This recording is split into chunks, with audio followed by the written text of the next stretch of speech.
la joven que recibió un disparo ayer en Medina del Campo. El presunto asesino la acorraló y la disparó a bocajarro en la cabeza.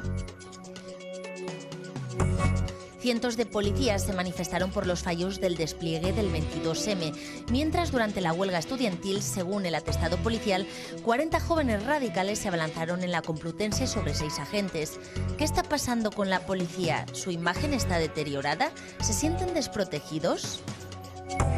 Cortes, peinados, tendencias, también colores en nuestros labios y uñas. Esta tarde, ¿cómo ir a la última?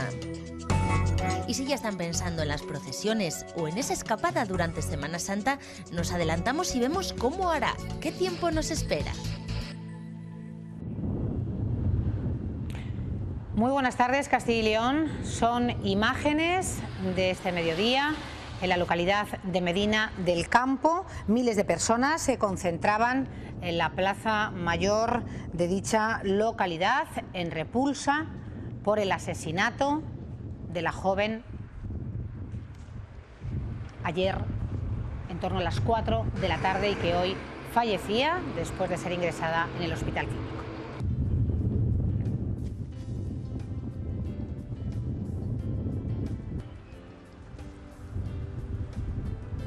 Hace la número 22, víctima número 22 de la violencia de género en nuestro país en lo que llevamos de año.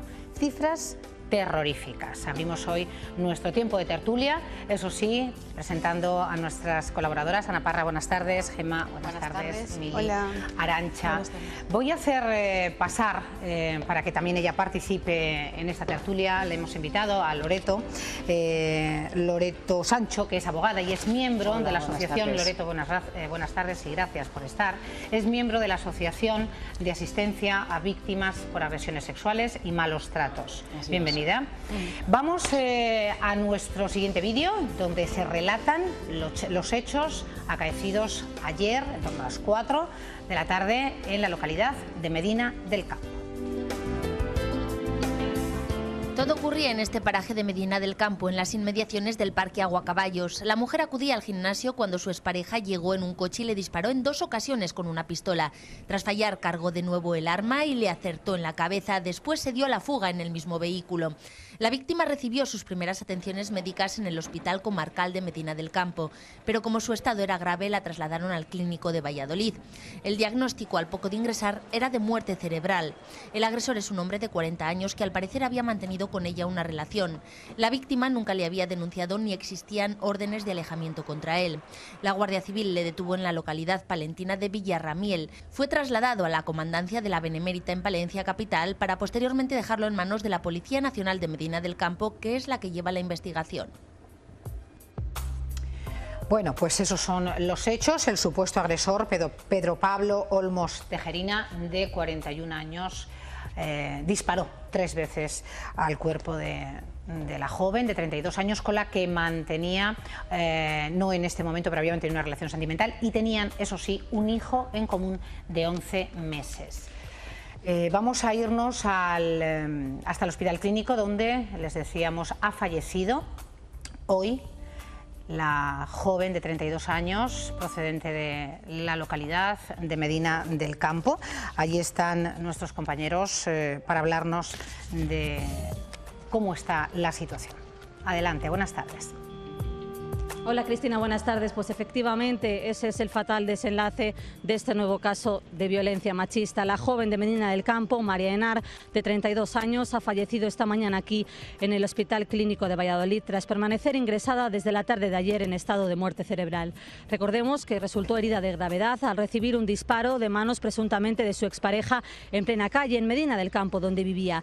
El agresor se entregó horas después a la Guardia Civil y la mujer tenía con él una hija de 11 meses. No había presentado ninguna denuncia previa, por lo tanto no había orden de protección. Gracias, Teresa.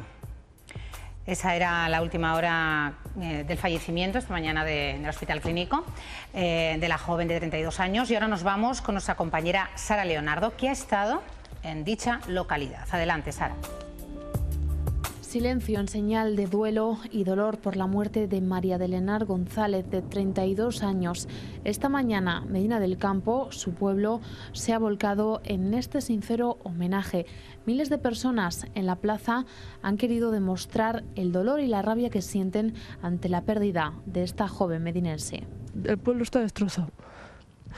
No es normal. Ya estás viendo que todo el pueblo estamos unidos con ella. Hasta el lugar donde fue asesinada, donde recibió ese disparo mortal a manos de su expareja, han llegado también muchos vecinos con peluches, velas y recuerdos para María del Henar. Son los primeros signos de respeto y de cariño del pueblo de Medina del Campo a María del Henar González, la joven que a tan solo 200 metros de su casa se encontró a su expareja y tuvo ese final tan trágico. Hoy Medina del Campo llora su muerte y la recuerda con mucho cariño. Sí, porque nos ha conmocionado a Medina del Campo de que parece mentira que siga pasando estas cosas y que no se haga justicia. Y estamos ahora esperando aquí en la Puerta del Juzgado porque ya que se ha ido una vecina de Medina del Campo queremos ver la mano ejecutora que tanto valor tuvo para hacerlo y que dé la cara ante el pueblo de Medina también. La verdad lo sentimos mucho porque aquí en Medina nunca ha pasado una cosa de estas. Y estamos la verdad mal. Me decía que eran vecinas. Sí, a la vuelta. Ella pasaba siempre por mi calle y buenos días, ¿qué tal? Y así.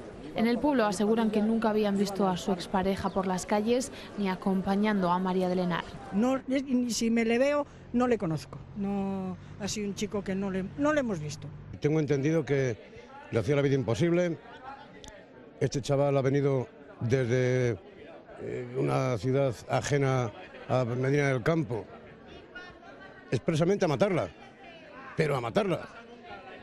Y creo que el lunes ya la había amenazado. Yo lo que tengo oído es que no era de aquí, era de un pueblo de Palencia. Hombre, ahora María estaba aquí, ya llevaba un cierto tiempo con sus padres, pero anteriormente pues no debían de estar aquí. Y yo, si quieres, te digo la verdad que a él no le conozco. Y lo que desde luego sí tienen son buenas y cariñosas palabras para María. Tiene el niño suyo 20 días más que el mío. Hemos hecho las clases de preparación al parto y todo juntas. Pues muy alegre, muy guapa y quería mucho a su niño. Yo me la encontraba por ahí paseando con el niño, por ahí por el Chopal, y majísima. Me paraba, yo iba con ella y de verdad muy maja la chica. Y no ha tenido derecho a hacer lo que le han hecho. Una tragedia, una pena, una chica tan maja, alta, maja, de verdad, una pena. Y deja un niño de una. Una pena, una auténtica pena, una tragedia. Bueno, el padre ayer hablaba, Pablo González, y apuntaba que las amenazas eran constantes y que no la dejaba vivir. Era insostenible y bueno, había decidido dejarle en torno a casi un año, 8 meses, y se fue al barrio de toda su vida, La Mota, con sus padres. Bueno, yo tengo que decir que está bien este reportaje que habéis hecho, pero añadir un 016 a las víctimas de violencia de género. Siempre lo hacemos, Gema, ¿eh? Sí, por eso que se agradece. Y de inmediato seguro que nuestros compañeros lo ponen, porque no hay vez que no hablemos de este tema, que en esta casa, en Castilla y en Televisión, 016 porque es un teléfono que no deja huella, porque este tipo de noticias desgraciadamente sensibilizan a la gente cuando, bueno, pues las mujeres que llegan al final, este tipo de finales, que son mujeres víctimas de violencia de género, 22 según unos datos, 16 según otros, es un problema, pero yo creo que el problema es la cantidad de víctimas de violencia de género que hay, de las que nunca se habla, porque yo esta mañana estaba mirando y hay 130.000 denuncias de media al año y se supone que a lo mejor denuncia una mujer de cada 10, o 25.000 órdenes de alojamiento, supuestamente ahora mismo de alojamiento. Casos abiertos hasta fecha 31 de enero, 61.616. Entonces, a mí lo que me preocupa es que estas noticias solo nos lleguen a la sociedad o preocupen a la sociedad cuando llegamos al caso extremo, que es la muerte. Entonces, yo sí que pido que haya una mayor cobertura de este problema, no como un hecho puntual, sino como un hecho que está ahí constantemente. Si os parece, como tenemos a nuestra invitada, que también es letrada, al igual que tú, Arantxa, que nos haga una valoración de este hecho. Pues estoy absolutamente de acuerdo con lo que ha dicho la compañera, porque es cierto que se da muy poca cobertura a este tipo de noticias. Solamente cuando sí que hay fallecimientos es cuando parece que nos alarmamos, pero es que este tipo de situaciones de violencia se vienen produciendo a diario en muchísimas ciudades y pueblos españoles. Y muchas veces ves el periódico y hay una pequeña reseña sobre esta persona ha sido agredida por su pareja o ha habido una agresión, una amenaza grave, presunto autor detenido de tal, pero muy pequeñas reseñas, y es un problema muy serio que tiene la sociedad española. La violencia de género y la violencia machista está acabando con muchas mujeres, y no solo mujeres. Hablabas, perdona, de 22 víctimas oficiales. Extraoficiales, según nuestra asociación, son 29. Porque haya mujeres que los organismos no las consideren víctimas de violencia de género, o porque nosotros sí computamos a los hijos de esas parejas que también han sido víctimas mortales a manos o de la pareja de su madre o de sus propios padres. Claro. Este es un problema gravísimo. Llevamos en España muchos años trabajando en él. Hacía muy poco salía un reportaje comparativo, ¿no?, de la violencia en Europa, y en España éramos de los que mejor, entre comillas, estábamos. Nunca se puede decir eso, porque mientras haya una sola mujer muerta, no por un hombre, porque el que mata a una mujer no es un hombre, es un guiñapo. El ser vil que mata o que pega o que agrede a una mujer nunca es un hombre. Eso no es un hombre, eso es un guiñapo. Entonces, vamos a empezar y un asesino. Vamos a empezar a hablar las cosas como son.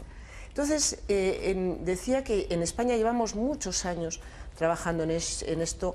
Desde las administraciones se han hecho campañas de prevención, se ha estado haciendo muchísimas campañas de sensibilización en la escuela, en los medios de comunicación, en la judicatura, entre los policías, guardias civiles, para intentar que se detectasen también en los hospitales, con los sanitarios, para que se detectasen el problema antes de estos desenlaces.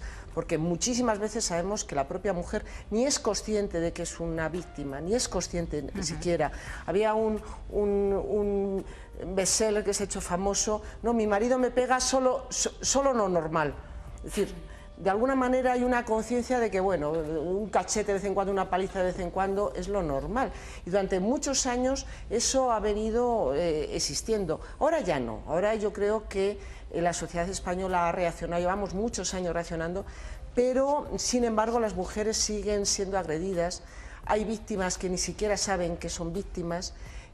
Los soportes sociales, a pesar de que hay una red extensa de casas de acogida, hay asociaciones financiadas por las administraciones, hay cantidad de recursos puestos a disposición de las víctimas, pero sin embargo algo está pasando porque sigue habiendo violencia. Algo no estamos haciendo bien o falta muchas cosas por hacer. Yo estoy de acuerdo en algunas cosas que dice Ana, pero en otras no, porque Ana dice que se ha generado una conciencia. Yo pienso que no. Las estadísticas que bien estabas comentando, Ana, que se dice que España es uno de los países que menos violencia tiene, es porque la mujer no denuncia.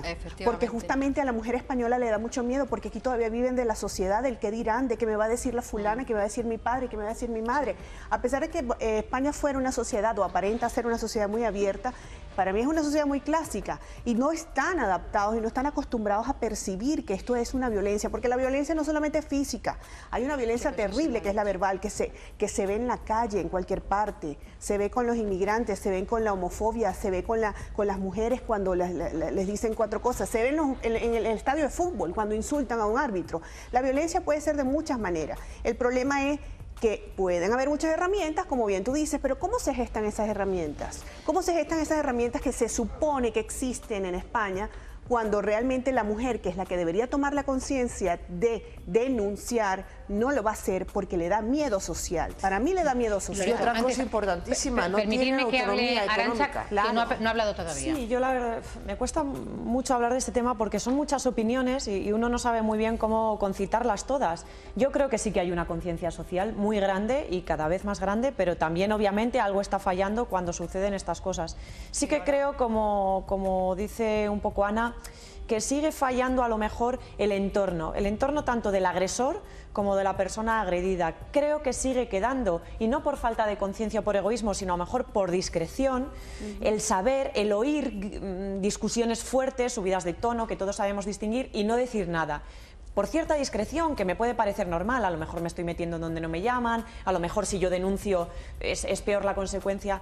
No sé qué está pasando, pero me parece algo muy de cimientos, de educación y de cultura, el que una persona por un calentón, que estoy convencida de que es por un calentón, es capaz de coger un arma, disparar y provocar este resultado. Y en este caso, bueno, él se ha dado la fuga, pero ¿cuántos casos no hemos conocido de gente que después... Cuando amenazas tantas veces con matar, no sé si es un calentón. Yo creo que lo has barajado y sopesado, Loreto. No estoy de acuerdo con que esto sea un calentón.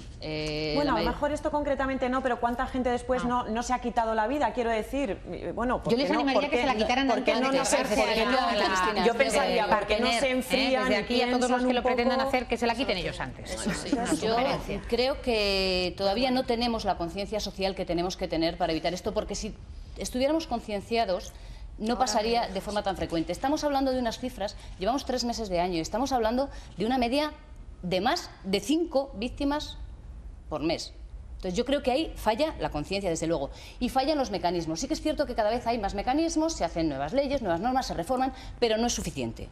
No es suficiente porque estamos viendo las consecuencias. Claro. Por lo tanto, algo tenemos que cambiar, desde las instituciones y desde nuestra propia conciencia del ciudadano. Porque ¿cuántas veces vamos por la calle y consentimos muchas veces, ya no digo insultos o injurias que puedan llevar al ámbito penal, vejaciones, y nos callamos? Y esto creo que tiene que ser desde la base, una educación y una prevención desde la base, porque también nosotros estamos observando cómo se está produciendo entre la juventud unas situaciones impensables. Chiquitos jóvenes que creen que lo que ellos digan tiene que hacerse y chiquitas jóvenes que lo asumen y que lo aceptan como normal. Sí que es absolutamente ahí es donde tenemos que atacar. Claro. Creo que no hay conciencia social, que tenemos que trabajar mucho más y que desde luego hay que poner más mecanismos. Y no dejar a las víctimas solas, porque no vale solo con denunciar. Hay que darles una cobertura completa. Ahora, completa se las da, es decir, en la red, yo recuerdo la red de casas de acogida que se montó en concretamente lo que yo conozco, el ámbito que yo conozco, Castilla y León, se les daba una cobertura total, es decir, no solamente se las ofrecía techo y cobijo para ella y los hijos, sino además se les daba clases de formación profesional, se les enseñaba, se les acompañaba, incluso hubo un programa de buscarles un trabajo, porque eso es lo fundamental, es decir, si una mujer... ¿Fue el plan Dique? Darles trabajo. Sí, pero recuerdo que era el plan Dique que también había. Sí, entonces, pero una mujer que tiene, que se gana su sueldo, que tiene una independencia económica, puede salir. Una mujer que depende económicamente y socialmente del maltratador no va a salir nunca. Pero también hay que trabajar el aspecto psicológico, porque no vale darle una economía. Hay veces que llevan tantos años sufriendo esa situación que recuperarse mentalmente para ser autónomas no les vale solo con la cuestión económica. Necesitan ser autónomas. Sí. Loreto, permitidme, que tengo a la alcaldesa de Medina del Campo y a la vuelta, Gemma, tomas la palabra. Teresa López, alcaldesa de Medina del Campo, buenas tardes. Hola, buenas tardes. Un día complicado, el suyo, el de la corporación, ¿no? De Medina del Campo, ante tamaña tragedia en Medina del Campo. Un día muy triste, muy triste. Muy triste para la corporación, para Medina. Un día muy triste. Veíamos imágenes, alcaldesa, donde el pueblo se ha lanzado a la calle, a esa plaza mayor que tiene Medina, para testimoniar la repulsa absoluta de estos hechos. Sí, dicen que había más de 5.000 personas en la plaza. La verdad es que la plaza de Medina es una plaza muy grande y estaba absolutamente llena de gente, con un silencio sobrecogedor y una pena enorme. No deja de ser una localidad en la que casi todo el mundo se conoce, la familia, bueno, pues es una buena familia, la gente se conocen y muchísima pena, mucha pena. Ahora mismo salía de declarar el... En este momento salía... En este momento. De las dependencias judiciales salía de declarar. Sí. Salía en estos momentos, se le llevaba a la policía, me imagino que a Vilanova. Alcaldesa, hace unos instantes comentaban las invitadas a este espacio que que hay demasiada cobertura social y en un núcleo, como bueno, es importante, por supuesto, Medina del Campo, pero que no es una gran ciudad como Madrid o Barcelona, si se conocía a la familia, se podía sospechar, hay muchos, hemos escuchado testimonios de vecinos que aportaban esas amenazas continuas, parece que no la dejaban vivir con tranquilidad y que esto era la crónica de un asesinato, no de una muerte, de un asesinato anunciado. A mí ayer estuve visitando al padre y cuando le pregunté si había existido algún precedente o algo, el padre sí que me comentó que sí que vivía muy aterrada por el padre de su hijo, que tenía continuas amenazas y de hecho María parece ser que baja el martes a la comisaría de policía a poner una denuncia o a presentar una queja, pero luego no formaliza la denuncia. No existían denuncias, no constaba ningún tipo de denuncia, aunque las vecinas y la gente de su entorno sí que decían que esto se veía venir. ¿Por qué María no denunció? No lo sabemos. Bueno, pero más que preguntarle a la asesinada, deberíamos, alcaldesa, entonar el mea culpa todos, ¿no? Y mucho más los que conocían y estaban en el entorno más cercano, y preguntarse si no se podía haber evitado de alguna manera, no lo sé. Mire, yo en este caso concreto no lo conozco. En este caso concreto no sé qué grado de implicación o de conocimiento podía tener la gente de su entorno del problema por el que se estaba viviendo. En otras circunstancias o en otros casos, a veces parece que la sociedad se queda callada ante esta situación de malos tratos cuando conoce lo que está pasando. También es cierto, y la experiencia nos dice, que a veces entrar a denunciar porque tú estás oyendo que en la puerta de al lado de tu casa o en tu vecino de arriba se están produciendo situaciones de violencia. Cuando llega la policía, la víctima lo niega todo y el agresor dice que él no ha sido y se cierra la puerta y vuelven a suceder episodios de violencia. No lo sé. Yo en este caso concreto no sé si ha habido cierta pasividad por parte del entorno. No lo sé. Sé que es complicado a veces implicarse en estas circunstancias, pero también creo que hay que hacerlo. Hay que hacerlo, hay que denunciar.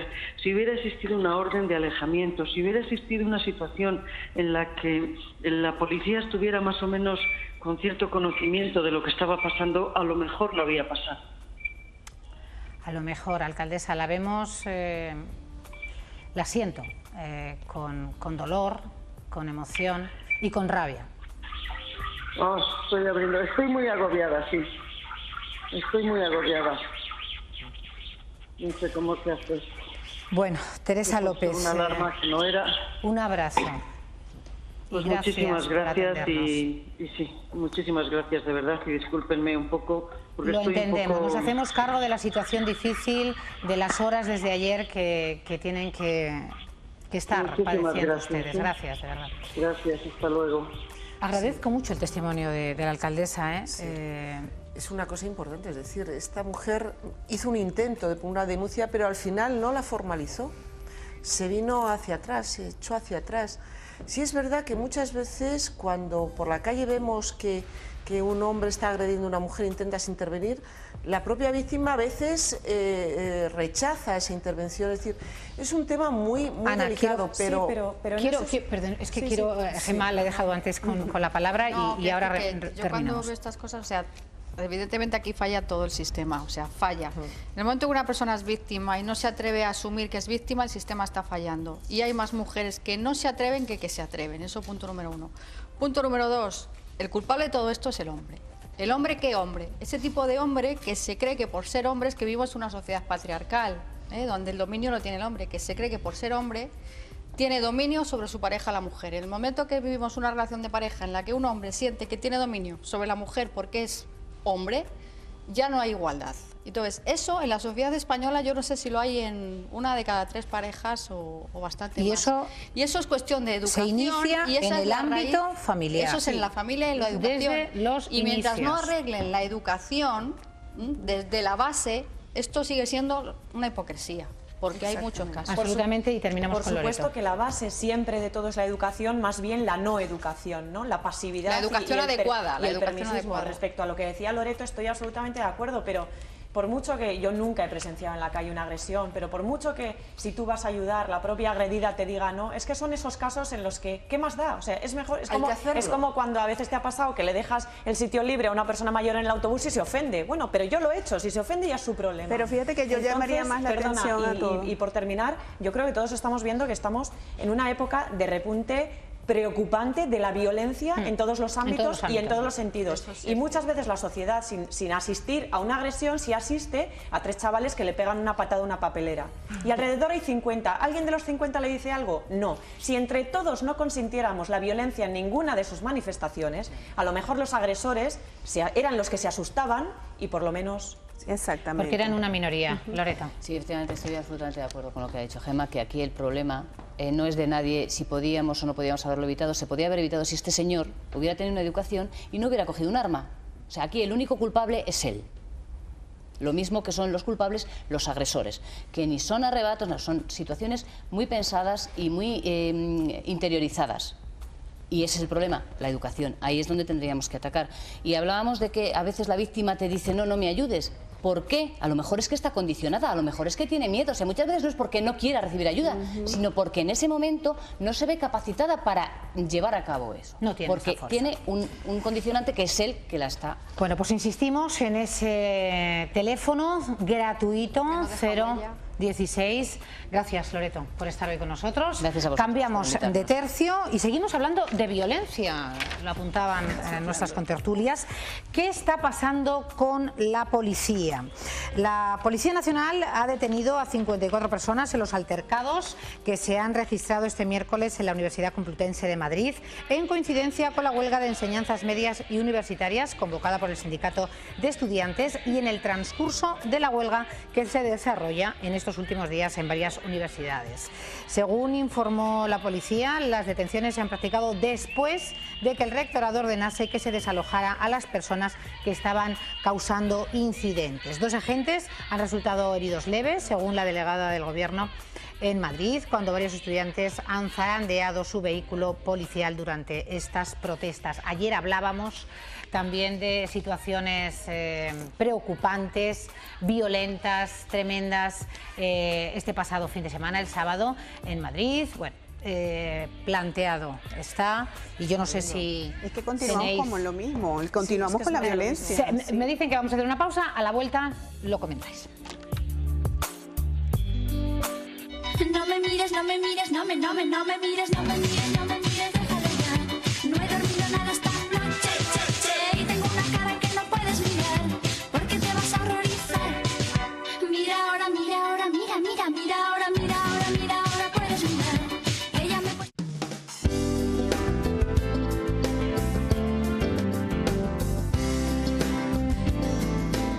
Bueno, ayer hablábamos con Miguel Ángel Fernández del Sindicato Unificado de Policía y compañeros, ¿le tenemos ya? Tenemos a Miguel Ángel. Bueno, pues en cuanto tengamos al invitado le preguntamos sobre estos últimos hechos y ahora la pregunta os la traslado a vosotros, Arantxa. Bueno, pues es muy triste ver todo esto, a mí me parece una sencilla vergüenza. Está exaltada, la sociedad está... Vamos a ver, obviamente la situación en general económica, laboral no es fácil y esto lo único que hace es que estas personas sean bandas de desocupados, parados, pero además sinvergüenzas, que si tuvieran que levantarse pues todos los días a las 7 de la mañana para ir a trabajar, pues no harían esto porque estarían después cansados y tendrían dinero para ir a tomarse sus cañas, estarían entretenidos. Porque esto lo hacen como pasatiempo, no tienen nada mejor que hacer en la vida, más que fastidiarnos a los demás, porque luego, por supuesto, los destrozos que hacen, detrás de esos intereses que defienden, que no sé cuáles son, por supuesto los destrozos los pagamos todos los demás, con lo cual así también es muy fácil. A mí me parece muy peligroso que se utilicen un deseo, el derecho de manifestación, que es un derecho reconocido y que es uno de los pilares de nuestro Estado democrático, se ve de alguna manera mellado por este tipo de grupos que, si tenían algún tipo de razón, al utilizar la violencia la pierden. Y a mí mí, yo lo que sí extraño y echo de menos que los organizadores de estas marchas, que tienen absolutamente toda la razón para protestar, para manifestarse, son marchas muy legítimas. son muy legítimas, no hayan ya de alguna manera puesto es decir, no hayan se hayan desmarcado de estos grupos violentos y que enturbian. Miguel Ángel, buenas tardes de nuevo. Gracias por atendernos, Miguel Ángel Fernández. Ayer hablábamos y lamentablemente de nuevo tenemos que hablar de la violencia y la policía que esté presente en los medios de comunicación para algo tan burdo, ¿no? como estas situaciones.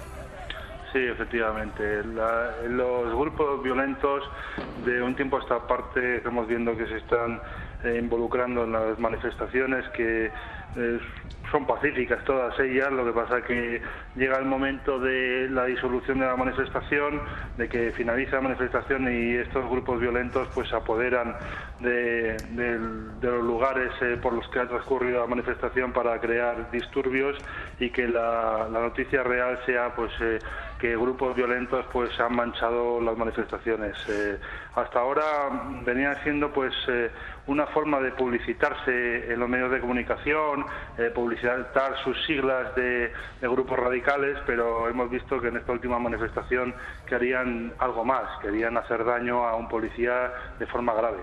Claro. Miguel Ángel, ¿tenéis conocimiento que hay este tipo de violentos, de grupos de violentos radicales, antisistema, en fin, todo lo que queramos añadir, que recibís llamadas ficticias o supuestamente ficticias para acometer este tipo de tropelías hacia agentes de la policía?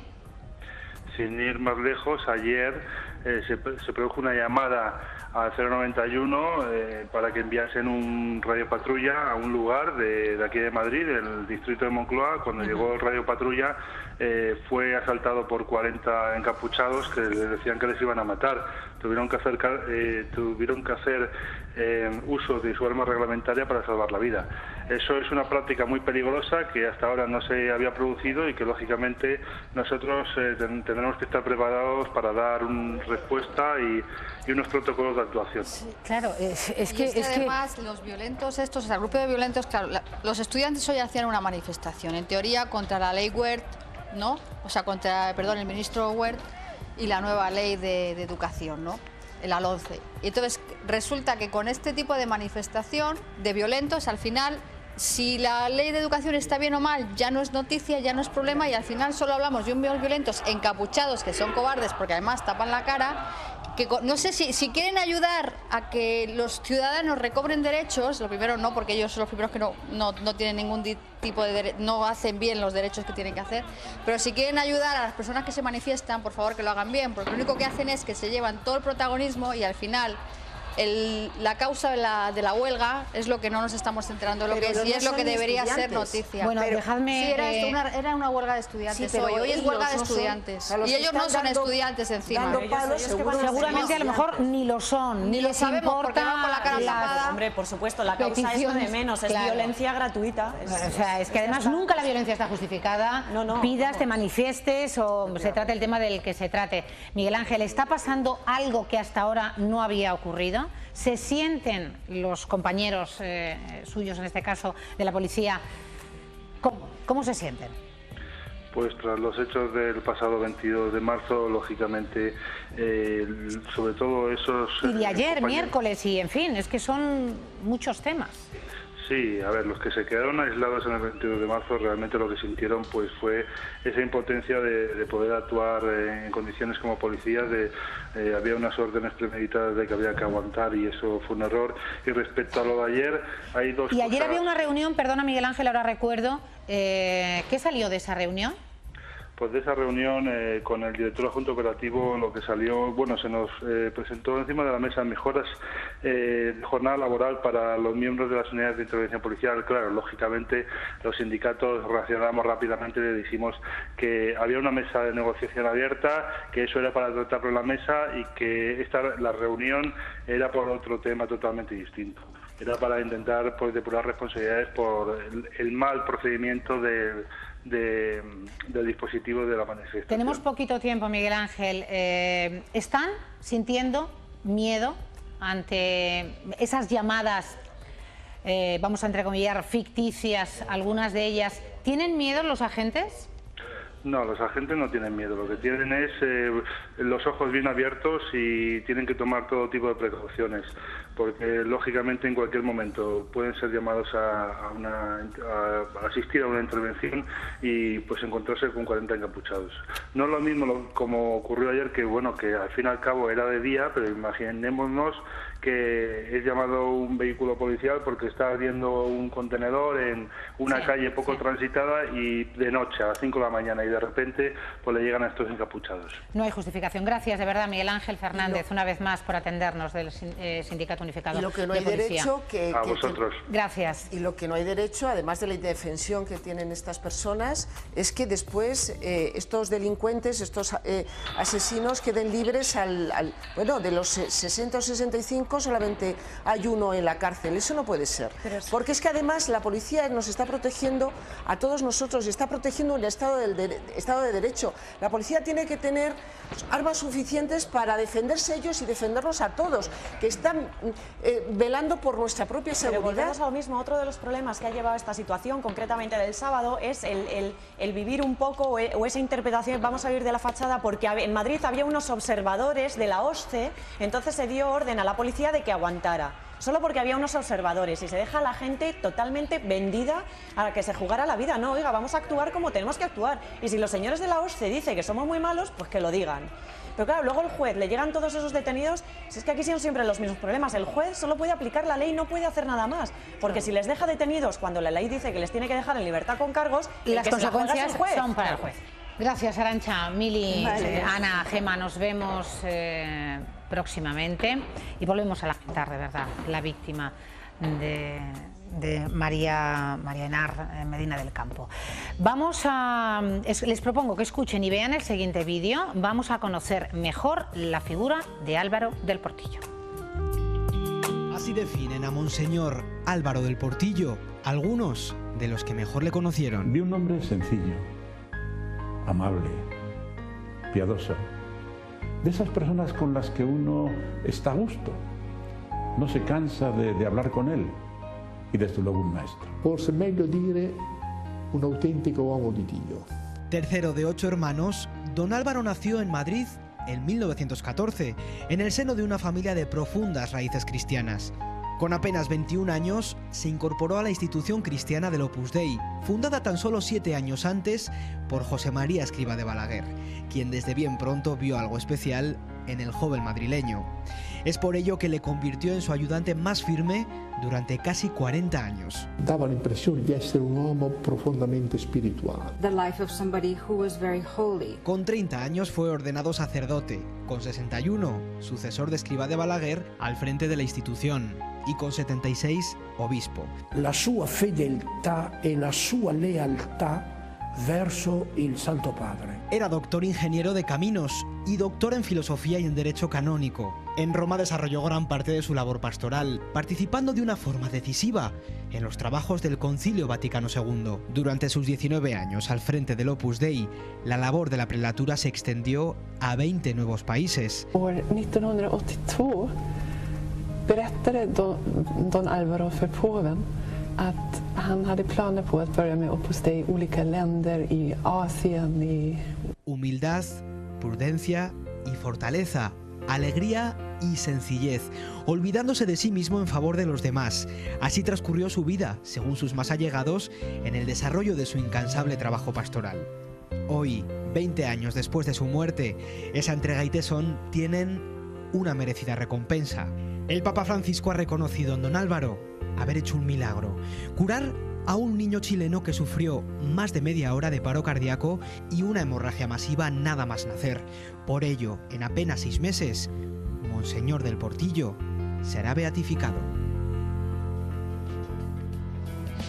Bueno, estamos con Salvador Bernal, al cual le agradecemos su presencia, para hablarnos para recordar a don Álvaro del Portillo y bienvenido. Muchísimas gracias por vuestra invitación. Hablabas de paz, después de haber escuchado... Sí, yo cuando he llegado, la ventaja o el inconveniente que tiene entrar en un programa en directo es que a veces la secuencia anterior, Álvaro del Portillo es un gran contrapunto, fue un hombre de paz, que daba paz, difundía paz, daba sosiego a la gente en medio de graves problemas, a su lado se estaba muy bien, eso sí, enfrentándose con los problemas, no era indiferencia, pero era hombre, repito, de paz, y él tenía gala que su primera misa la celebró el día de San Ireneo. San Ireneo, Irené, irenismo, paz. Le hacía mucha devoción haber celebrado la misa. Pues agradecemos ese contrapunto. Salvador Bernal, gran conocedor de la figura de Álvaro del Portillo, amigo. Bueno, él es segoviano, ¿no? Usted es segoviano. Segovia, sí. Lo digo porque buscando, siempre veíamos o vemos el equipo, hemos visto el equipo que hablaba de madrileño de nacimiento, pues no, Salvador Bernal es segoviano de nacimiento, madrileño de adopción, ¿no? Hice el bachillerato en Madrid. Bueno, pues paisano sin duda, castellano y leonés y conocedor de la figura de Álvaro del Portillo. 2 libros que hablan de lo que ha significado Álvaro del Portillo, que va a ser beatificado en septiembre próximo. ¿Qué se necesita? Y vamos a abordar, los telespectadores también han podido saber más sobre la vida y obra de don Álvaro del Portillo, pero ¿qué se necesita para llegar a ser beatificado? Pues ante todo someterse a una criba muy fuerte de unos jueces eclesiásticos que oyen a muchos testigos, estudian los escritos y llegan a la conclusión, por lo que dice la gente, probablemente, yo creo que en el caso de don Álvaro del Portillo no ha habido ningún testigo negativo, porque era una persona que caía tan bien a todo el mundo que seguro que nadie ha hablado mal de él. Pero, en fin, el promotor de justicia, el antiguo que se decía, el abogado del diablo, una de sus obligaciones es encontrar personas que puedan decir los defectos. Y no se ha encontrado. Y bueno, lo que se ha encontrado, lo que la Santa Sede ha encontrado es que don Álvaro del Portillo vivió heroicamente, no de un modo normal, sino heroicamente, todas las virtudes cristianas. El 11 de marzo se cumplían 100 años de su nacimiento. Este 23 pasado de marzo, 20 años de su muerte. Y el próximo 27 de septiembre, la beatificación en Madrid. El milagro, Salvador, tiene que ser un hecho médico, ¿no? Certificado médicamente, no solamente... Yo tengo muy poca afición a la medicina, pero reconozco que, claro, los milagros morales, que son muy importantes, no se pueden demostrar. Claro.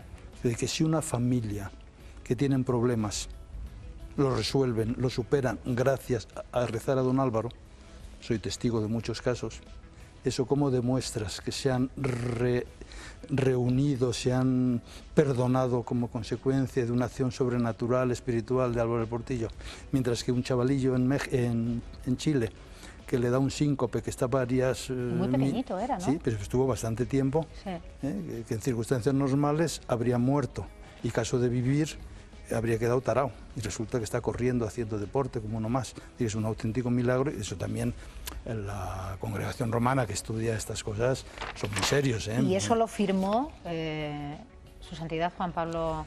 Esto ya esto ya es del Papa Francisco.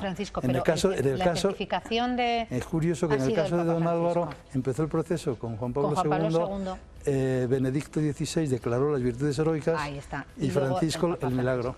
O sea, que ha pasado por 3. Los 3 papas. Papas. Y antes era muy amigo, mucho de Pablo VI. Eso la gente no lo conoce, pero yo soy testigo del día que murió Pablo VI. Nos enteramos, estaba al lado de la televisión que daba la noticia, cómo le dolió, en fin, la pena, el rezo, el interés por lo que podía suceder en ese momento en la iglesia, en fin. Fue un hombre muy de iglesia, ¿eh? La gente piensa en el Álvaro del Portillo como sucesor de San José María en el Opus Dei, pero cara al futuro... Que lo fue. Lo fue, pero yo creo que era el futuro... ¿Fue el gran amigo de José María Escrivá de Balaguer? Fue el gran, yo diría, el gran hijo, el gran colaborador, el hombre fiel, fiel activo, fiel con iniciativa, es decir, no un fiel, le decía cosas y le hacía rectificar a veces en cosas que probablemente San José María por humildad no habría hecho, pero que don Álvaro consideraba que era necesario hacerlas. Era proactivo, ¿no? Sí, eso, por supuesto. Tenía iniciativas. Sí, no, era un hombre muy inteligente, muy culto. Y esa relación se suscitó de forma muy rápida, ¿no? En una invitación le fue a despedir al tren. No. ¿Dónde fue? ¿Se fue a despedir de él? No, se iba, era julio del año 35. Don Álvaro venía a tierras de Castilla y León porque sus padres tenían casa en La Granja, en Segovia. Han pasado muchas horas. Yo imagino que en La Granja pondrán alguna placa conmemorativa de Álvaro del Portillo, desde las personas que han vivido en La Granja, junto con San Antonio María Claret, que ya tiene su placa en la parroquia del Cristo de La Granja. Con el tiempo imagino que también aparecerá allí en las lápidas. Bueno, pues le fue a despedir. Se iba de veraneo y fue a despedirse de él y le invitó a un retiro espiritual. ¿Y fue? Y al día siguiente, que era domingo, fue ese retiro y fue un auténtico y le cambió la vida. Un deslumbramiento. Y desde ese momento no se separó. No, ya está hasta su muerte. Vamos, salvo las circunstancias de la guerra civil, ¿no? Cuando vino incluso por aquí, cerca de Valladolid, estuvo destinado una temporada, ya en la... Bueno, pues estuvo en la cárcel, además. En la cárcel de San Antón. Eso fue terrible. ¿Tú te imaginas lo que es estar...? Pero también milagrosamente... No, le absolvieron. Pero él no sabe por qué entró y sabe que salió. Pero es tremendo que estuvo a la vez con su padre en la cárcel y no lo sabían ni el uno ni el otro. Son momentos que hay que olvidarlos. Si tuviera que describir en unos cuantos rasgos de su personalidad la figura de don Álvaro, ¿qué apuntaría? Pues yo he repetido mucho un verso de Antonio Machado, un hombre bueno en el buen sentido de la palabra bueno, que decía Antonio Machado de sí mismo, Los poetas del alma. Y la otra es el título de un libro que publicaron en Roma, la Políglota Vaticana, con los artículos dispersos, discursos, mucho material disperso que lo ordenaron con motivo de sus bodas de oro sacerdotales y lo titularon Rendere amabile la verità, hacer amable la verdad. Ese era don Álvaro, hacer amable la verdad. Hacer amable la verdad. De todas maneras, también en esa beatificación, en esa fecha, en esa jornada de tanta importancia, se va a intentar conseguir fondos y que puedan todos los que así lo deseen aportar a una causa. A cuatro causas. Cuatro causas africanas. Y curiosamente, de las cuatro, tres son en línea de promoción de la mujer. De la mujer, que siempre se preocupó, ¿no? Don Álvaro, mucho de la mujer y la mujer del tercer mundo. El tercer mundo, pues, porque es que él veía muy claro que el desarrollo dependía mucho de la cultura y de la formación de las mujeres, especialmente en África. Y hay tres proyectos en Costa de Marfil, en Camerún, no es Camerún, es en Nigeria, en fin, tres grandes proyectos y un cuarto también relacionado con África, que es un fondo de becas para estudios eclesiásticos en Roma. ¿Sabe a qué me está recordando? Hablábamos no hace muchas fechas y además felicitábamos a Ricardo Blázquez, a Monseñor Ricardo Blázquez, y hablábamos de su personalidad como una amabilidad que no le restaba firmeza. Y también parece ser que en don Álvaro, existía esa firmeza, esa contundencia, esa claridad de ideas, pero con un carácter amable. Era bueno, pero no bondadoso. Claro, el fundador del Opus Dei acuñó un neologismo que es la bondadosidad. Gente que lo que le gusta es quedar bien, no tener problemas, en fin, que buena imagen, que diríamos ahora. No, don Álvaro era hombre que lo que había que hacer lo hacía. Con gran sosiego, eso sí, siempre con gran paz, con una sonrisa. Es difícil explicar, vamos, habiendo vivido con él, es muy fácil. ¿Y usted, Salvador Bernal, con qué enseñanza particular se ha quedado de esos caminos andados juntos, de esas conversaciones, de ese trato, ese contacto? Yo me he quedado con esto que he repetido antes, de la amabilidad, del don de gentes, y otro que es la gran fidelidad creativa a todo lo relacionado con el fundador del Opus Dei. Es decir, que no desmarcarse, ¿no?, del camino. Sí, no solo no desmarcarse, sino profundizar, llevarlo a sus últimas consecuencias. Es decir, que el fundador del Opus Dei quería que las mujeres fuesen profesoras en las facultades de Teología y de Derecho Canónico, pero todavía no estaba eso, y don Álvaro lo llevó a término. Y ahora mismo, tanto en Roma como en Pamplona, hay teólogas y canonistas, mujeres que enseñan ciencias eclesiásticas, a la vez que promueve en el tercer mundo también los aspectos intelectuales, porque yo digo que don Álvaro era un hombre muy culto, muy interesado por los movimientos intelectuales del tiempo, etcétera. Bueno, pues enhorabuena. ¿No? Enhorabuena por acercarse a esa figura de don Álvaro del Portillo, y que el próximo 27 de septiembre será beatificado en Madrid, su ciudad natal. Gracias. Gracias a ustedes por estar aquí. Bueno, Esther Bermejo, te vamos a dar paso porque estás con un artista, con una soprano, que va a deleitarnos con un fragmentito, con un aria, lo más conocido de Madame Butterfly. Cuéntanos. Pues así es, Cristina, una de las áreas más conmovedoras que existen, porque Elena Gallardo, que está conmigo dentro de unas horas, poquito más de 3, se convertirá en Madame Butterfly. Has estado en todos los países cantando, en Italia, en Suiza, en América, en Holanda, en Alemania, en Francia, y hoy la tenemos en Castilla y León, en Valladolid, esta tarde. Elena, hola, bienvenida. Hola, muy buenas tardes a todos. Decía yo que vas a interpretar a Madame Butterfly, a una de las mujeres de Puccini. Qué complejo, ¿no? Es muy complejo. Puccini es un compositor... El micro, por favor. Perdón, bueno, no sabía si funcionaba este, pero... Pues la verdad es que sí, que Puccini es un compositor complejo, pero a la par ofrece una riqueza, porque no solo es la música. Con Puccini no es la palabra en función de la voz, sino la voz en función de la palabra. Con Puccini es muy importante la parte anímica y la parte expresiva, entonces es complejo cantar y cantar mucho, que es un rol muy exigente, y a la par transmitir la emoción y que la gente se involucre en la escena. A la par es un lujo para mí, ¿no? Y para cualquier intérprete. Claro, porque además vas a estar rodeada de 100 artistas que te arropan en el escenario. Pues más de 100. Más de 100, si contamos también a los profesores del Foso, de la orquesta, que son también unos cuantos. Más de 100, sí, es un lujo. Y decíamos que esta tarde a las 8:30 en el Teatro Zorrilla de Valladolid, quien quiera todavía puede acercarse, una de las áreas más conmovedoras que existen. Un trabajo especial el que tienes que hacer esta tarde. Es una de las áreas, vocalmente quizás hay otras áreas más difíciles a un nivel técnico, digamos, ¿no? Pero esta es compleja técnicamente. El sentimiento. Sí, ella cuando canta este aria está visualizando el día que su amado vuelva. Lo está transmitiendo y lo está visualizando. Es como si todos los días cantase lo mismo cuando alguien desea algo y no lo tiene. Pues ella está evocando ese deseo de va a venir así y le va a venir llegar por el puerto. Y entonces, ¿qué me va a decir? Yo me voy a esconder como una niña pequeña, y es muy emotivo realmente, muy emocionante. Bueno, tenemos que decir que aquí Elena está plagadita de trofeos, entre ellos el trofeo Plácido Domingo. Bueno, plagada. Bueno, sí, soy ganadora del primer concurso internacional de Logroño, de Pedro la Virgen, de Teatro Maestranza, de Plácido Domingo tengo ese premio, tengo el trofeo de Madrid de Plácido Domingo, tengo semifinalista en Operalia, bueno, en fin, eso es adorno, lo que importa es el escenario. Es poder escucharla esta tarde dentro de unas horitas. Sí. Elena, sin más, un bello día veremos, un bel día vedremo. Eso es, un bel día vedremo. El escenario es tuyo, nosotros vamos a que nos pongas la carne de gallina. Gracias.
Regresamos. Bueno, regresamos y esperamos a Cristina, que llega como un terremoto. Ya, es que me he quedado tan impactada. He ido a despedir, y además yo a los telespectadores se lo cuento, he ido a despedir a esta magnífica cantante. Elena, muy dulce, pues, además. Maravillosa. Vamos, puesto ese área de Madame Butterfly. Bueno, tenemos otras áreas. Unas son cantadas y otras son visuales. Querida Sara Leonardo. Buenas tardes. Esther Bermejo, vamos a hablar de tendencias con una de nuestras blogueras. Ella es Rebeca Moinedo. Buenas tardes, Hola, Rebeca. Cristina. ¿De qué vamos a hablar hoy? Bueno, pues hoy vamos a hablar de algo de lo que no hemos hablado hasta ahora. Siempre hemos hablado de prendas, de ropa, que bueno, eso es lo que se centra un poco la moda, pero la moda es más que eso. Porque nosotros cuando vemos a una celebrity en una alfombra roja, no solamente nos fijamos... La cortamos una cantidad de trajes que no, o cuando nos miramos en el espejo, que queremos estar guapas. Claro, también es importante cómo llevar el pelo, cómo maquillarnos, cómo pintarnos las uñas, pues entonces... O sea, nos vas a decir lo que se lleva... pequeñas pinceladas, pero sí. Pero lo que se lleva en esta primavera-verano. Eso es, de cara, sí, a la primavera-verano. Pues vamos a comenzar. Sí. Vamos a ello. Pues empezamos con las tendencias en cabello. La primera va a ser la tendencia en coloración, que es esta, que os va a sorprender un poquito. Sí, ¿qué pasó con las californianas? No para bien. Claro, no, esto es, a ver, esto es muy exagerado. Las siguientes imágenes es para que veáis que es una tendencia que se puede llevar de manera más sutil, ¿vale? Esto es como si tuviese un rayo de sol. Eso es. Como una un rayo de luz. Eso, un haz de luz se llama la tendencia flashlight. Ah, flashlight. Y es como una banda horizontal de un color más claro de oreja a oreja, ¿vale? Creo que esta no me gusta. Ahora veremos. No, yo para mí se va a reñir tampoco. con las californianas mucho. A ver, es que esto es muy exagerado. Una preguntita, ¿las californianas se siguen llevando? Se siguen llevando. Sí, sí, se siguen llevando. Lo que pasa que también, bueno, todo va evolucionando y ahora pues, mira, fíjate, a que esto nos parece un poco más... Porque ya es más discreto. Claro, el otro era para que viéramos cómo lo que es. Y ahora claramente. estos son dos ejemplos, si te das cuenta, va oscuro, claro y las puntas en oscuro, ¿vale? O sea, las dos. O sea, se ve mejor en la derecha, pero en la izquierda ves pero que está un poco como más difuminado, ¿verdad? Eso es, no más difuminado, no está marcado, claro. Esto A ver, sí que es el sol que te entra por la ventana, es un haz. Esto sí. Eso es. Eso es. Y puede ser en rubio, bueno, está claro que moreno, sí, distintos claro. grados. Incluso, bueno, las más atrevidas con colores, pero bueno, eso Con ya... colores. Si encima, como es una tendencia más radical, si encima le metemos colores, ya, yo creo que nosotros no nos atreveríamos. Para dar brillo, simplemente. En flequillos, los flequillos se llevan larguitos para que nos dé la posibilidad incluso de ladearnos un poco. Que veo que las tres lo lleváis de lado, además. Poquito, Que cuando te crece un poco el flequillo coges y te lo echas para un lado. Ahí está. Pues sí, eso es lo que se lleva. Eso es, no Bien. cortitos como... ¿Raya al lado o al medio? Hombre, Eso es lo de en menos. peinados se está llevando mucho al lado, pero bueno, la raya al medio siempre es lo Siempre se va a llevar. más cómodo.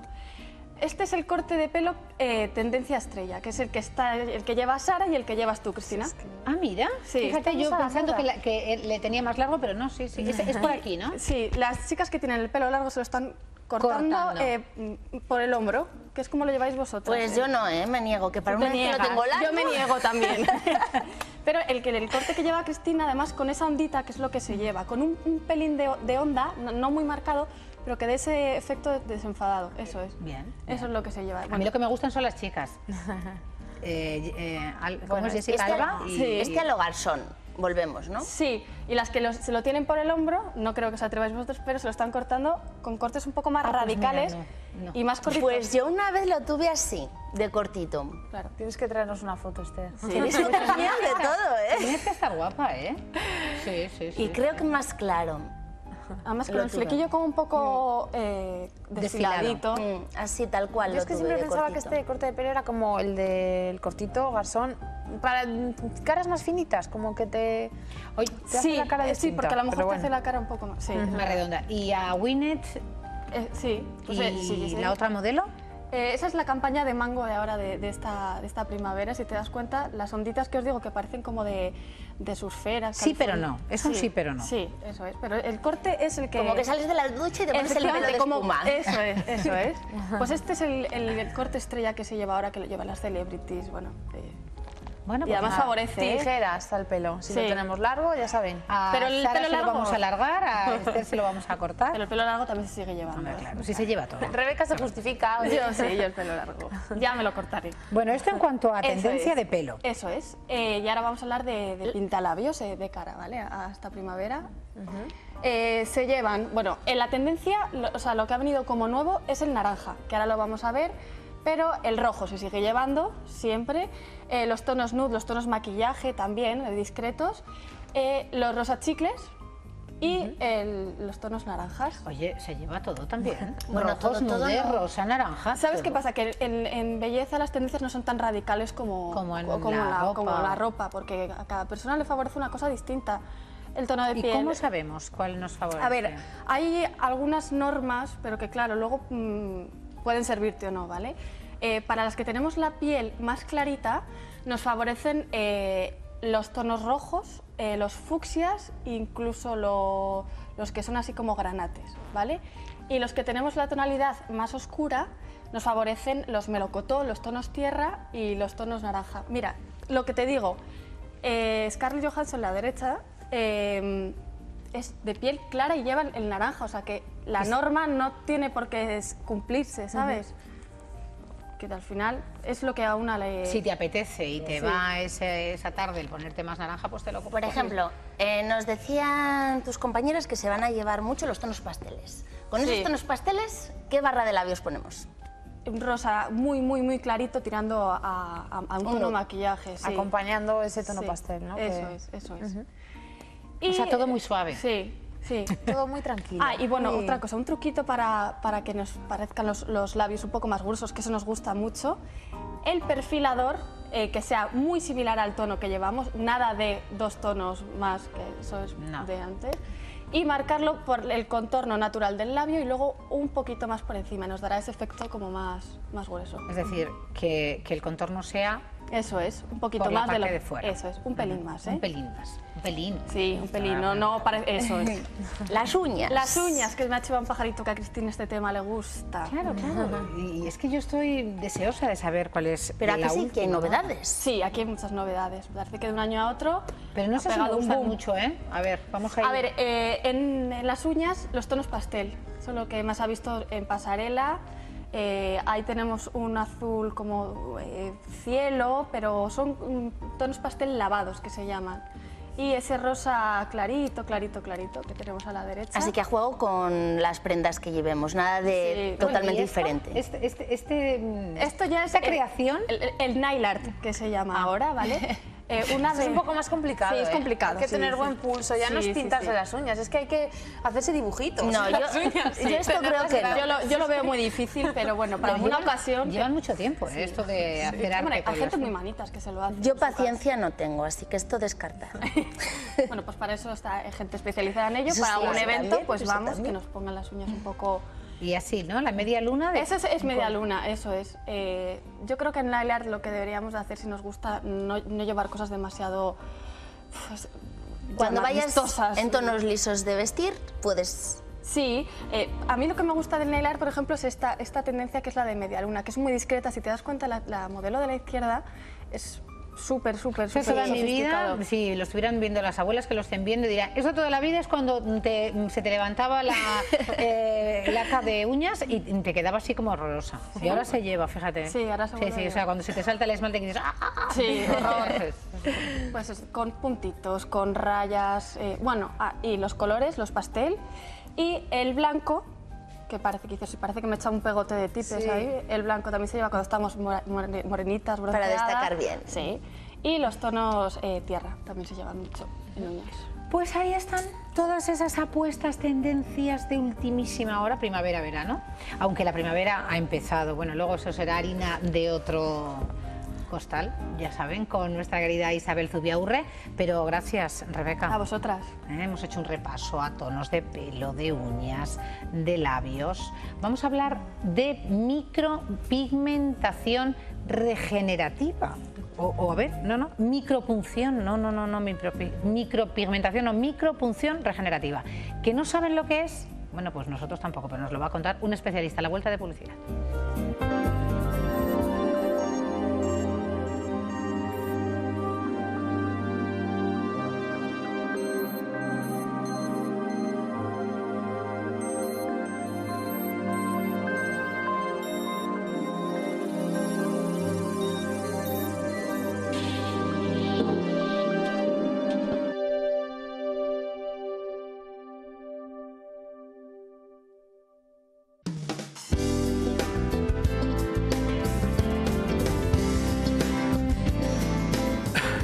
Micropunción regenerativa. Rodrigo García, buenas tardes. Buenas tardes, ¿cómo lo oyes?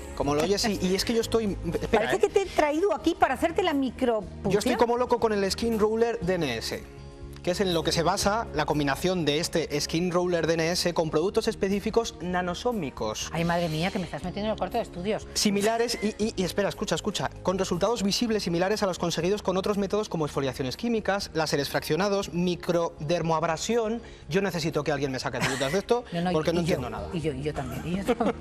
Bienvenido, Rodrigo, y bienvenido también al doctor Fernández de Rodríguez.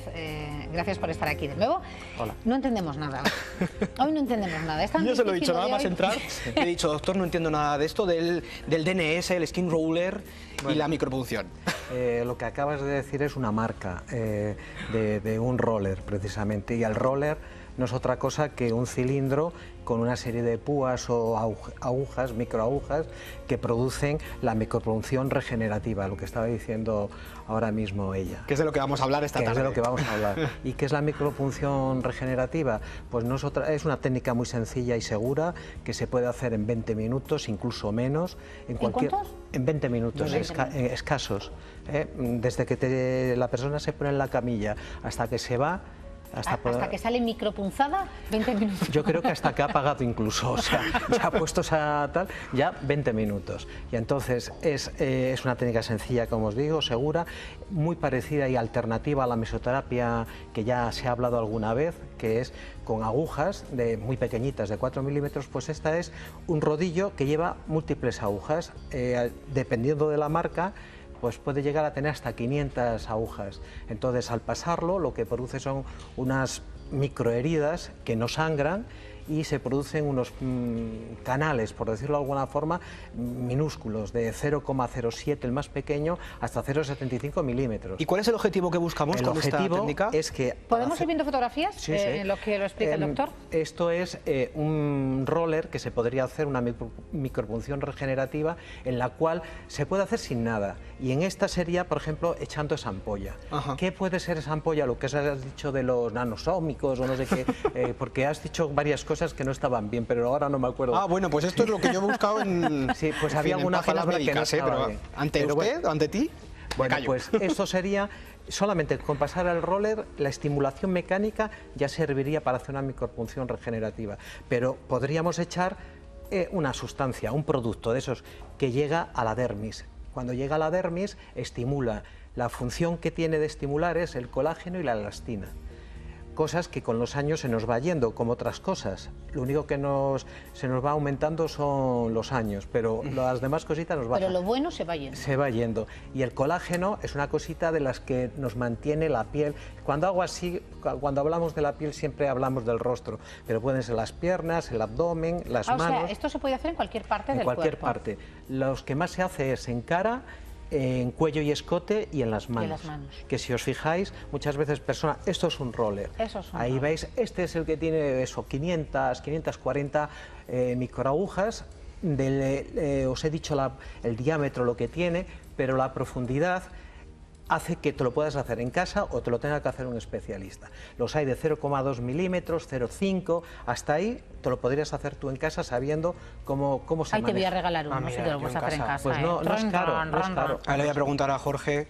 Yo llevo una matraca que digo yo, un teje-maneje yo ahí con una parte de mi cara que me han dicho en alguna ocasión, pues parece que se te notan un poco más que hace un tiempo.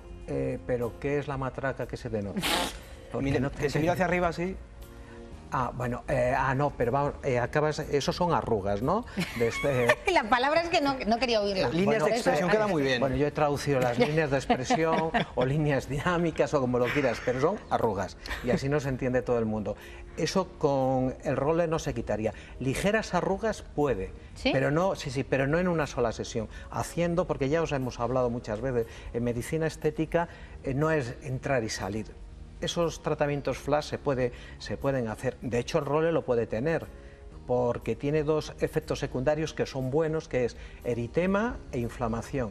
Nada más hacértelo. ¿Y eso es bueno? Sí. Tú sales, te lo hago ahora y se te pone la cara con una brillante... Tenía que haber traído, doctor, un roller y habernos hecho un poco. El próximo día le trae. Pues el próximo día. Pues se lo hace Rodrigo. Y se nota, ¿eh? En 2-3 minutos cambia la cara, pero es un efecto que desaparece al poco tiempo. Si tú sigues haciéndolo continuamente, haces un mantenimiento y metes algún tipo de sustancias, pues ese colágeno y esa elastina va cogiendo fuerza y entonces ya se va manteniendo. Pero tampoco es duradero de decir, si no lo haces el mantenimiento, se acaba en un momento. ¿Y qué tipo de perfiles de edades son las que acceden cualquier a esto? persona. La única contradicción o contraindicaciones, perdón, que hay es que hayas utilizado Roacutan, ese medicamento para... Yo lo tomé. Sí. En los pues últimos... no te lo pueden hacer. No, en los últimos 3 meses. En los últimos 3 meses. Que por ejemplo, que hayas estado con... te hayan radiado en los últimos 12 meses, como veis siempre hay unos topes, que por ejemplo tengas tratamiento anticoagulante con pues un Sintrón, que es lo que todo el mundo conoce, ¿no? Hay otros, ¿no? Que por ejemplo tengas la piel alterada, heridas, querría decir, es como se debe dar un roller, o sea, haces una cruz, o sea, de arriba abajo, y luego haces un aspa. Eso en una zona en la que pilles, por ejemplo, en este trozo de la cara, vas, lo haces y que y luego haces el aspa 6 u 8 veces cada trazo. Eso ya está estimulado mecánicamente. Si de ahí pasaras a otro lado, se puede perfectamente comparar el resto de la cara y verás que hay otra cosa. No quiere decir que el colágeno vaya a brotar por ahí, que se vaya saliendo por los agujerillos, pero ¿me entendéis? De eso nada. Pero si lo sigues manteniendo es cuando conseguimos un efecto bueno. ¿Es un tratamiento accesible, doctor? Sí. Digo también económicamente de los más hablando, baratos, yo creo que hay en medicina estética.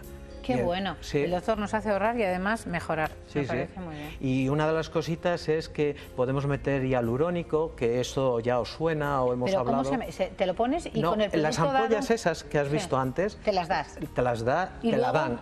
No, primero se da el roller. luego la Cuando has hecho, por decirlo, el destrozo, has hecho los agujeritos, es cuando penetra. Nanosómicamente hablando, ¿no? Nanosómicamente hablando. Sí. Y sin acritud. Y sabes, fíjate, llega una crema normal, te la aplicas, penetra con lo sea. Pues tras un roller llega a penetrar entre 200 a 500 veces más la... o sea que no tiene... Bueno, pues gracias, doctor, por la información recibida hoy. ¿Ves? Tantas palabras. No, en definitiva, es tan simple como un roller. Yo que pensaba que esto es que gesticulo mucho, son arrugas. Yo tengo 28 años, ahora no puedo ya me ser quedo esto. yo con él, pero son dinámicas por gesticular. Claro, no se preocupe, yo ya... No es por edad, claro. Entonces ya está, ya estoy tranquilo. Gracias, doctor Fernández. Gracias, muchas gracias. Bueno, Rodrigo, ahora hablamos tú y yo de eso que te pasa. Que no, si es tu gesto simpático. Vamos a hablar de las descargas de la app. ¿Tú la tienes? Yo la tengo ya en mi móvil. Es gratuito. Gratuita, y lo que se puede sacar de ahí, programas informativos, contenidos que pueden ver en la tele todos los días, pero que si un día están en la calle, están en un sitio en el que no pueden encender la tele, pues descárguense esta aplicación porque pueden acceder con su móvil a todos los contenidos de Castilla y León Televisión, multitud de programas, multitud de vídeos que se han grabado en la tele, que se han emitido y que pueden tener perfectamente ahí en su móvil. La app de Castilla y León Televisión, ahí vemos el tiempo como nuestra Isabel, que está ya preparada con nosotros aquí en Vamos a ver.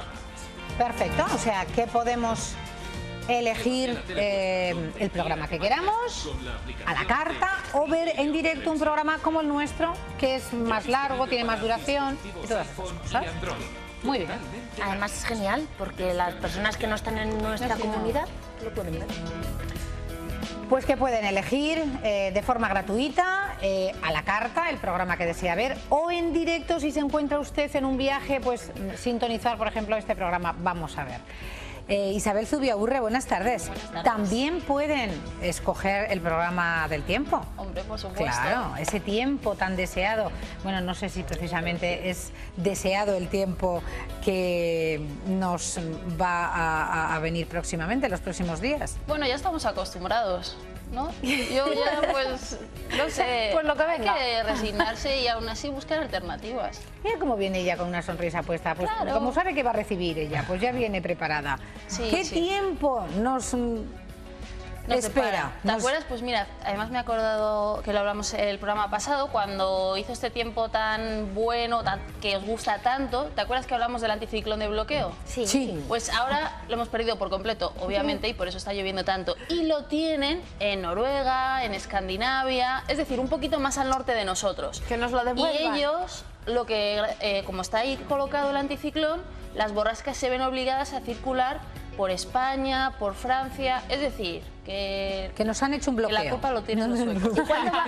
¿Cuándo va a volver ese anticiclón de bloqueo? Pues sinceramente no lo sé. Sácalo. Espera que lo saco, que me lo dejo en casa.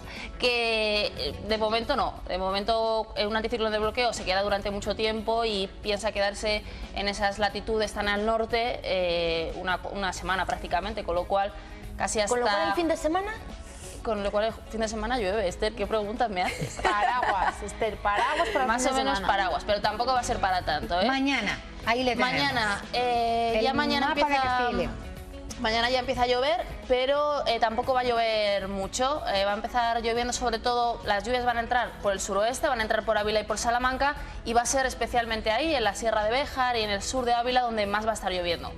Y luego, poquito a poco, según pasen las horas, las lluvias van a ir entrando hacia el interior. Valladolid, Zamora, León, Palencia, Burgos, pero va a llover muy, muy poquito.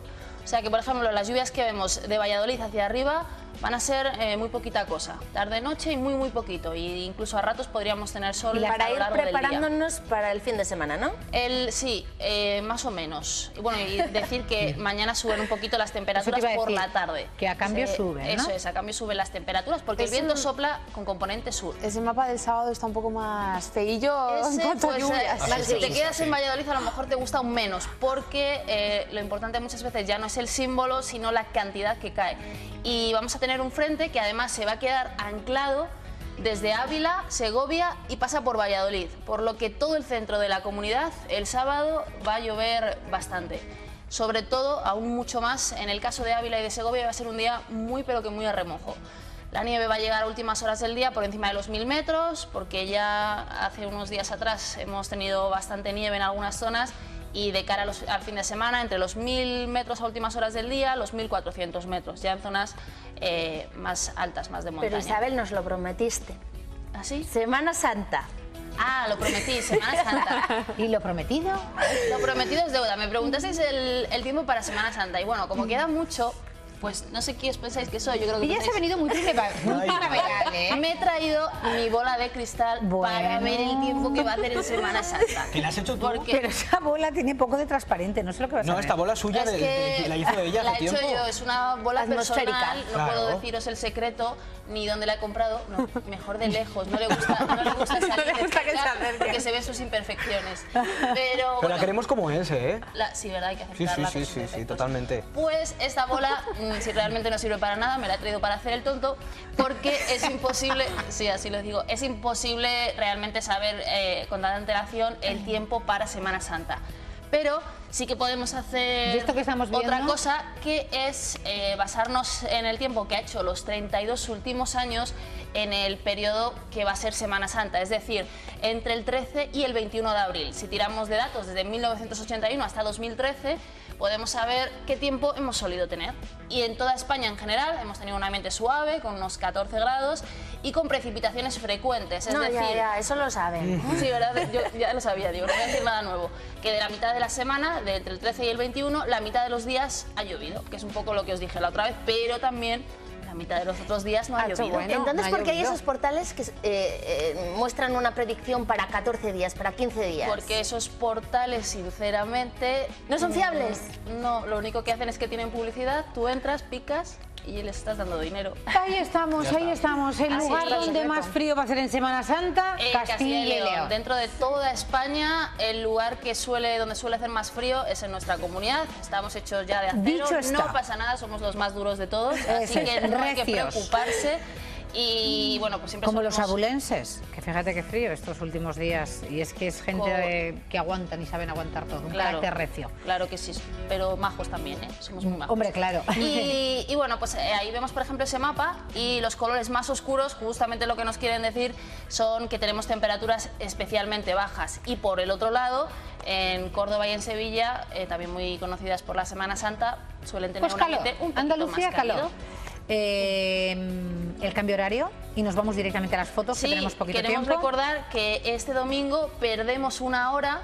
¡Ay, es qué decir, bonito! que tenemos que Qué bonito, adelantar no. el reloj. Me gusta mucho ese reloj, va a haber ¿eh? mucha más vida, Dormimos más luz. el domingo de madrugada, mientras estemos durmiendo, o no, eso nunca se sabe, de 2 de la mañana a 3 de la mañana, o sea, de 2 a las 2 de la mañana será a las 3 de la ¿Nos mañana. quitan una hora? Es decir, perdemos una hora el domingo, lo de dormimos una hora menos, ya te lo decía a ti antes, Que no. Lo que pasa es que sí, estamos- va a haber más luz. Sí. Vamos con las Tiene fotos, por qué. chicos, en lo que ellos se acomodan No tiene y por qué. encuentran algo positivo, ese cambio horario. Vamos a disfrutar de algunas de las fotografías más de los luz. telespectadores. Vamos a disfrutar de esta Tenemos comunidad, muchísimas Isabel. imágenes que hemos recibido. Ayer, sobre todo con las nevadas que tuvimos, pues 200 correos en 200. fotos. Muchísimas imágenes de nevadas, también de estos días que no hemos tenido nieve. Este atardecer, por ejemplo, de ayer, desde Segovia, días grises que hemos tenido en Valladolid. Y bueno, pues antes de marcharnos, recordar que pueden nuestros espectadores mandarnos sus fotos a la dirección del correo electrónico del tiempo, que es eltiempo@rtvcil.es. Perfecto. Bueno, de verdad no dejo de sorprenderme por la belleza de fotografías que nos mandan los telespectadores de esta comunidad. Será fría, pero de un artista que ni les cuento. Gracias, Isabel. Nos vemos la semana próxima, y decirles que después de nosotros la serie maravillosa Jack, Alerta Roja, que me encanta, y nuestro cine de tarde, que nos vemos mañana viernes ya. ¿Cómo ha pasado la semana? En torno a las 4 de la tarde. Estén pendientes. Hasta mañana. Gracias.